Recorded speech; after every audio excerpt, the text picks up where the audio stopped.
So what I wanted to talk about today is difficult conversations and working with difficult not conversations, actually.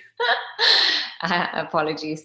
No, difficult emotions and how to work with difficult emotions. And one of the reasons why I want to talk about this is, first of all, there's coronavirus and we have this huge situation right now that is tricky and we don't know how to handle it and what to do with it.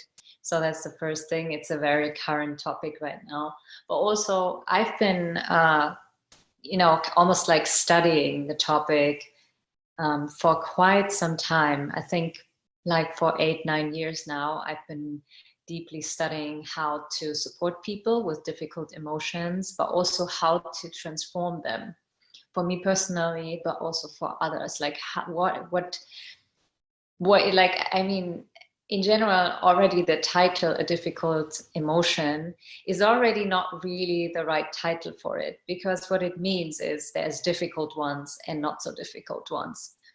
Why we call them that way is because some emotions are easier for us to handle than others, right? So that's kind of the nature of things. And what I found is that there's different parts of actually developing an emotional intelligence and an emotional literacy around our own emotional landscape. And I want to talk about that emotional landscape and all those different areas as one part, but also the second thing I want to talk about is how can we transform emotions? And then the third thing is what could be practical practices to help us, work with that. And what does that have to do with compassion? So these things I want to talk about. So the first part is, what are the layers of emotions? And I just want to say first, I'm not an expert in the form of, I'm not a psychiatrist or haven't studied psychology. What I have studied in the last years intensively was mainly mindfulness practices in different areas, and how like more somatic and body therapy connected with body sensations and mindfulness. So that's kind of the area that I've been studying a lot in the last years. So I might also be a bit biased or have my view, but the thing is, what I can say is what my experience showed me about these things, or what my experiential learnings are. And my experience is that actually the experience of things and the experience of how they shift, that's actually the most important thing, not so much the concept about it, right? Because once we have a concept of something, that's not a bad thing, right? A concept can be very useful to understand a bigger picture and also to step back when we notice a situation. But what it also can do is it makes us analyze everything in our heads, which means sometimes we're not really with the actual thing that is there. So on an experiential level, what I noticed and what I learned is that emotions have, first of all, the level of awareness, which means I'm just noticing my own emotions. And that in itself is a huge learning curve, because I don't know how it is for you, but sometimes to really pin down what's the emotion that I'm sensing right now is already super difficult as a question. And my experience is it takes some time to deeply study and again notice that emotion to become more clear to what is it more and what is it not so much, right? Because in the beginning, when we start connecting more to our emotional landscape, what it is like, oh, it's uncomfortable or it's comfortable. We don't really know more about it. And to actually access a bit more a depth of the emotion, my experience is what really helps is to go into the body and to be really present with the sensations that are going on in our body. Yeah, and that are related to that emotion. So really, sitting and holding space for the emotion and the sensation in our body and noticing where is it right now. But again, not so much in this analyzing way of looking at it, like, oh, this is this and this is that story, right? Like not so much from the thought, but more like, oh, I feel really tender here. And that part of my body currently feels a bit unsettled, or there it feels like it's not so balanced, or it's feels a bit numb today, whatever that is, right? And so through holding that space for that emotion to be there, what I notice is very often that can help us already to transform it. I think I'm very technical right now, but I'm going into an example now so you can see these different layers. So let's say you're angry, yeah? And how anger shows up in our lives is like we're getting really like, we are like, oh, you know, something is really pissing us off, and it comes up like something that needs to be just getting out, right? And so the first thing is like noticing, oh, there's anger for me here right now, or I am experiencing that I'm really angry right now. You can also name it, right? Like, I'm angry right now. And then the second step would be to see, okay, where do I feel it in the body? Okay, my throat is closing. There's an energy that wants to just come up. And also this energy wants to destroy something or someone right now. Like, it's not, yeah, it wants to be very strongly expressed, right? So that could be what you're sensing. And then you go deeper and really hold the space for that emotion. And then you notice, wow, there's a tenderness to it. Yeah, and maybe if you sense deeper, oh, a part of me feels hurt right now. And because I feel hurt, that anger is even stronger. And then when you go into the hurt, you might notice, that hurt goes even deeper.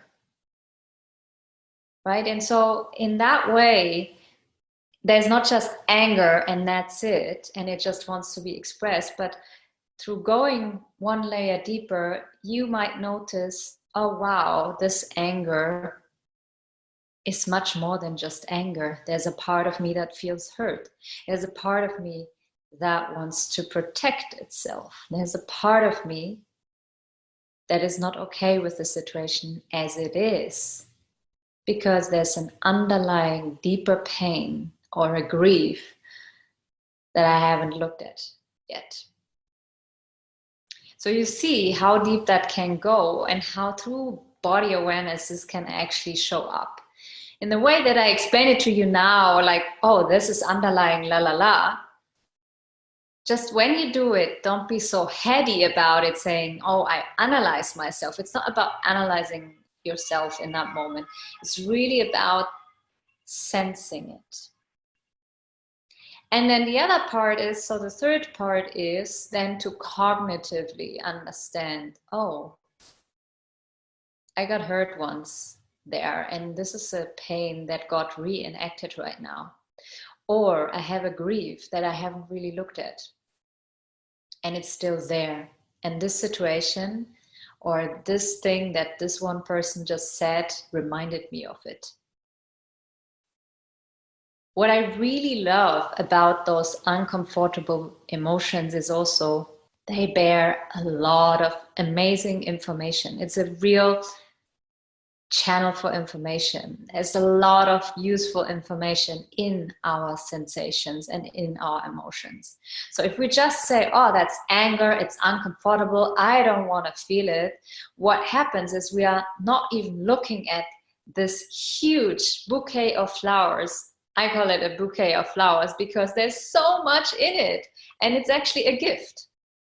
So the question is, how can we then handle it if those emotions are such amazing gifts for us, but they are also so uncomfortable, we can't even handle it? And that is then the practical way of how do we work with emotions, which is we create the capacity, we train the capacity to be with them. No matter if they're comfortable or uncomfortable, we just train our own capacity to be with our emotions, no matter what, right?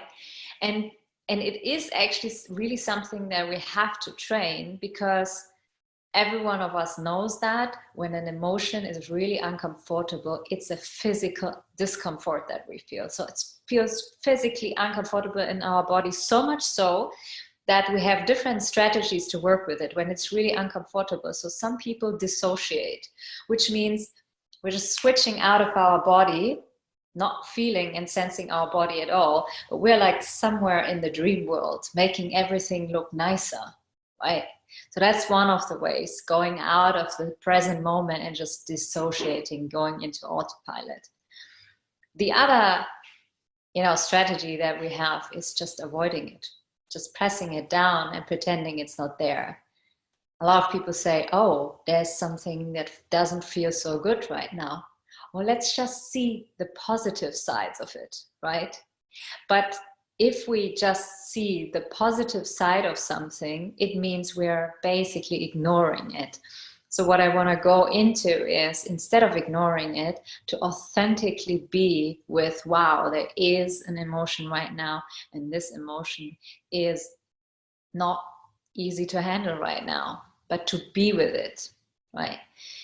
And then the other way of doing it is, or to dealing with the discomfort, especially when there's another person involved, is we're just fully putting it on the other person. We're saying, this person caused it. The reason why I feel like this right now has nothing to do with me. It has to do with the behavior of that person.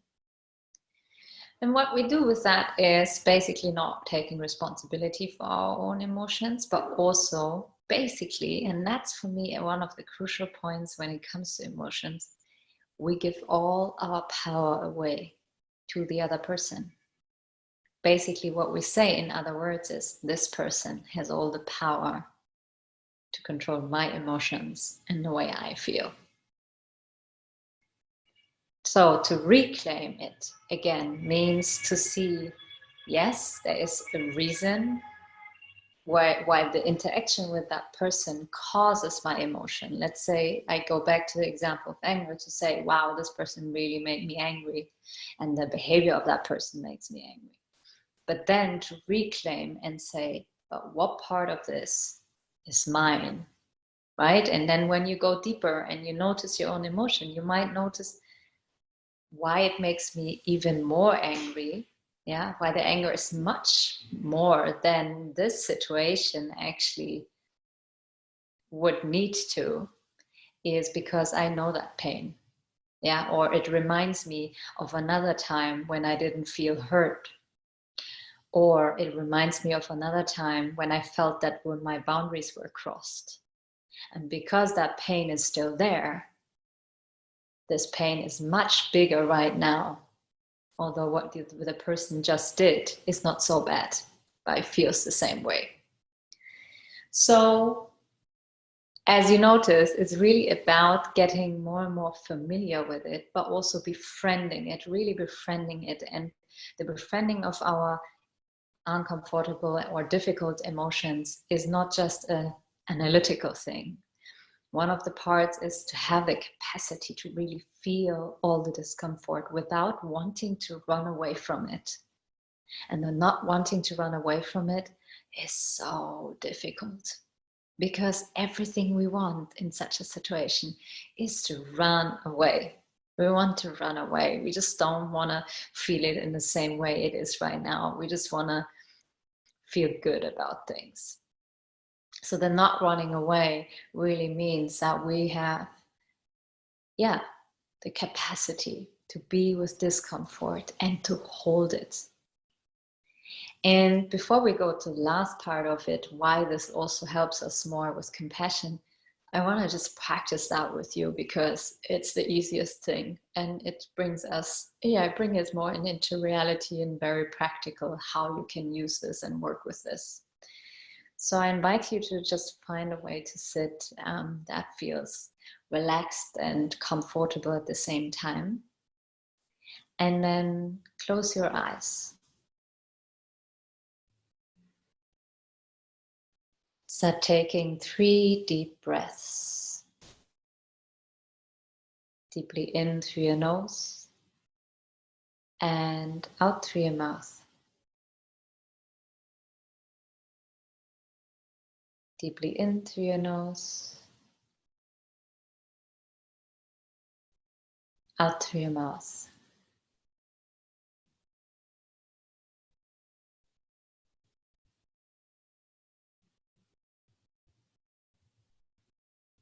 And now bring into your awareness a current situation, a current difficult emotion that you have in your life right now that feels tender and that feels difficult for you right now.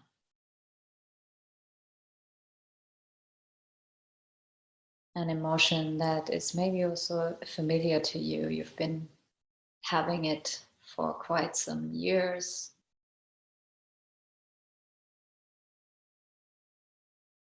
Maybe an emotion that came up through the current situation. Feeling of unease, an unsettlement, maybe a feeling of anxiety or not being in control. Whatever that is, allow that sensation, that emotion to be very present with you right now.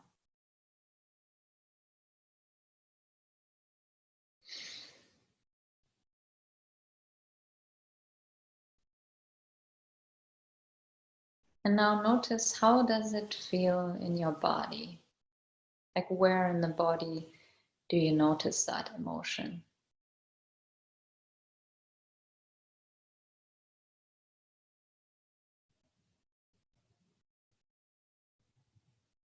And in which way does it show up in your body? Like, what's happening in your body connected with that emotion? Is it maybe your throat closing, or chest tightness, or heat?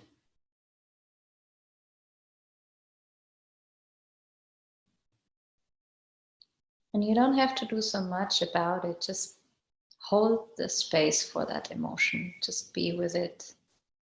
Notice it. Allow it to fully be there.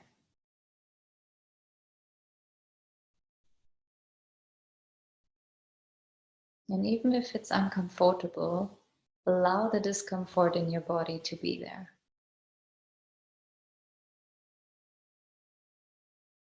And it helps if you keep on breathing deeply with the discomfort instead of holding your breath. Be very present with it. And the way you look at it is with a look of not knowing what it is, also not trying to know, with a curiosity towards, like, oh, I wonder what it is. And also a loving, kind look to say, oh yeah, that's maybe painful, or yeah, that emotion is there too.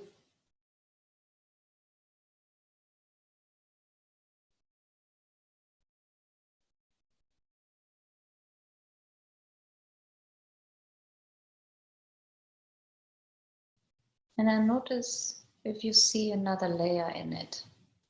Like, what's behind that emotion? What else is there? Maybe an insecurity, maybe a judgment. I should have done this differently, or I should be better in this. Or I'm not supposed to have that emotion. I should be okay. Whatever that judgment is, just notice that.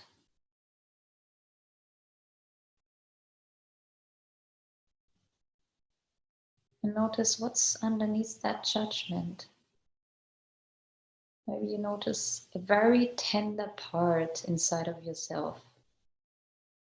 Very vulnerable, tender part of you.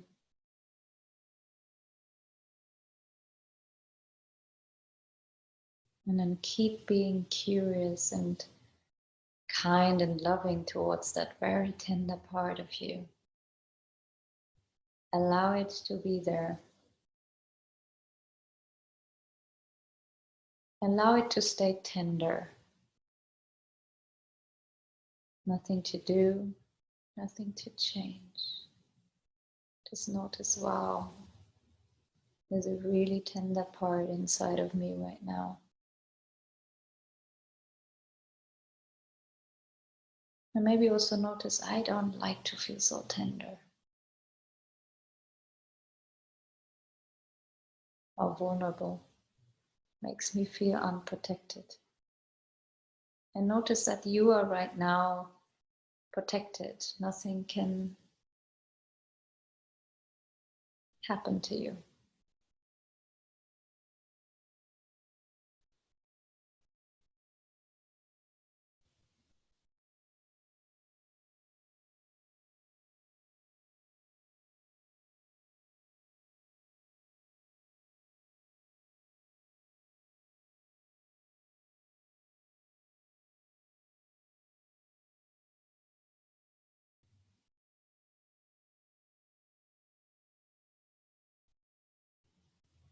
And then maybe you want to just bring some kindness to that part of you. Just maybe a kind word like, hey, I see you, or it's okay, or I know you're doing your best.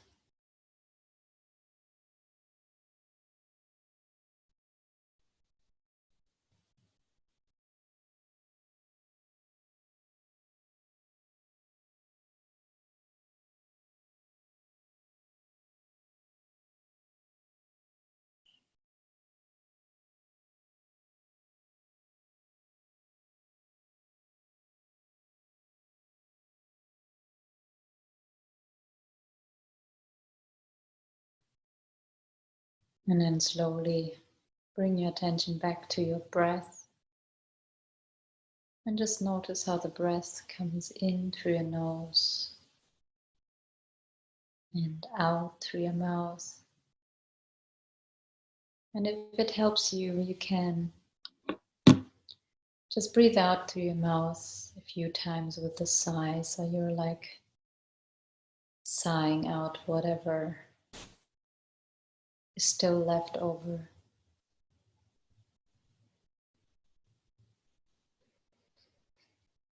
Now take another deep inhale and a slow, long exhale. And open your eyes again.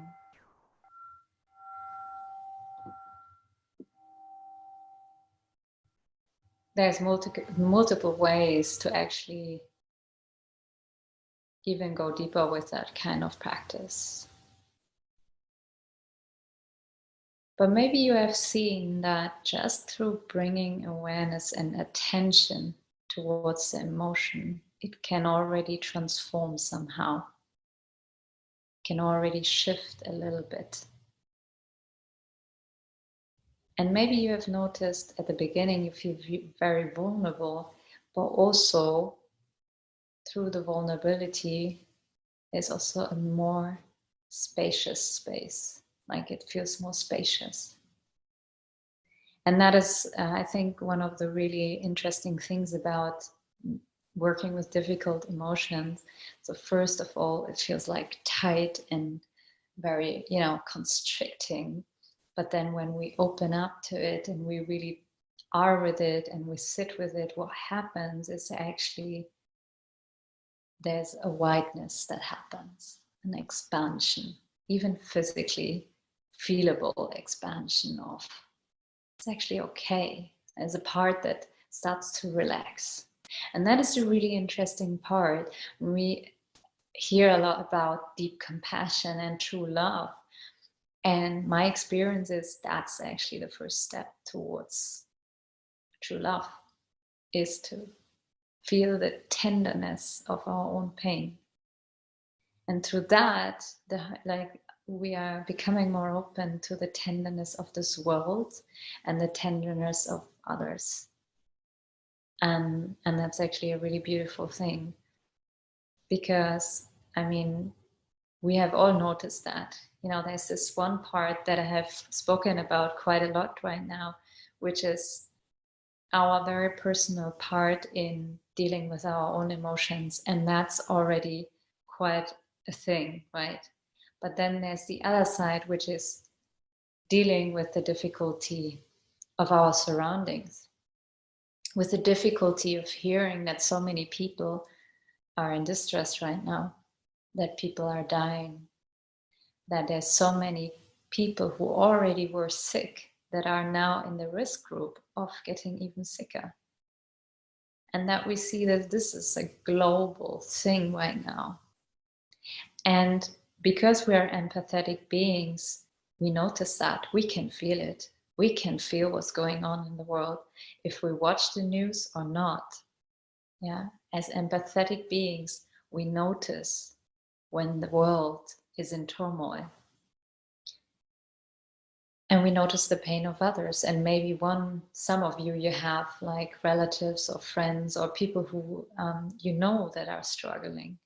And it's really hard to cope with that too.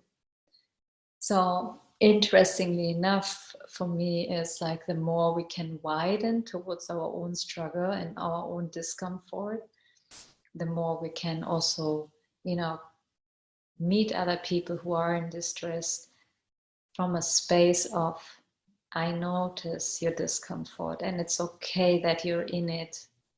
Because if we're not okay with our own discomfort, we're also not okay with the discomfort of others. And what happens then is we want them to be okay. So instead of just being there and saying to them, it's okay that you feel that way, what we do is we tell them, do this and this and this to feel better. And what we do with that actually is not really saying something that is of service for that person, but what we do is we just want to, you know, shut the discomfort of that other person down, not only for us, but we feel like if we give them something very useful, they will feel better. And that way we feel better about ourselves again. So you see how that is like a cycle that makes us, instead of more compassionate, actually less compassionate towards others. And I think, so one of the things that's really interesting about these times is we are in a time where there's a lot of discomfort coming up. And it's actually a great chance for all of us to be honestly, like I would say, just authentic and honest about how we feel about it. And that there's days when it sucks and it doesn't feel good. Which doesn't mean we're not having a growth mindset, or it doesn't mean we're not optimistic as well, but it means on some days it just sucks. And it means that some days our own pain comes up and it's hard to handle it. It means we are just being human, and that it's okay that today and in these times that there are days when it's not so easy. And sometimes in our lives, it's not just a day. Sometimes it's a longer phase where we feel, I'm not okay. And I can't even say why. And I think part of like us evolving as humans is, instead of shutting that down all the time and saying we all just have to run and function, to step back and say, let's look at the discomfort. And let's look at the information of this discomfort. Because what if all those emotions and everything that comes up here has a value? What about all this information that we receive when we really go into the discomfort? What if this tender heart that we have for ourselves allows us to really be there with so much love and compassion for everyone else who's having a hard time? What if the words that we say to that person come from a total different place and from a total different depth once we connected with it ourselves? And I think that is the prospect and also the beauty of it. And yeah, so that is what I wanted to share with you today, as part of working with difficult conversations. So I always say conversations, it's not emotions, right? So the most important points for me are really to understand our own emotional landscape better and to dive deeper into what it means to be a human being, what it means to be on this earth, and what it means to be together here. And I'm hoping wherever you are that you're fine and that things are going well for you, and that you have the support that you need to work through these times. And yeah, all the best. Thank you for joining us, and see you soon.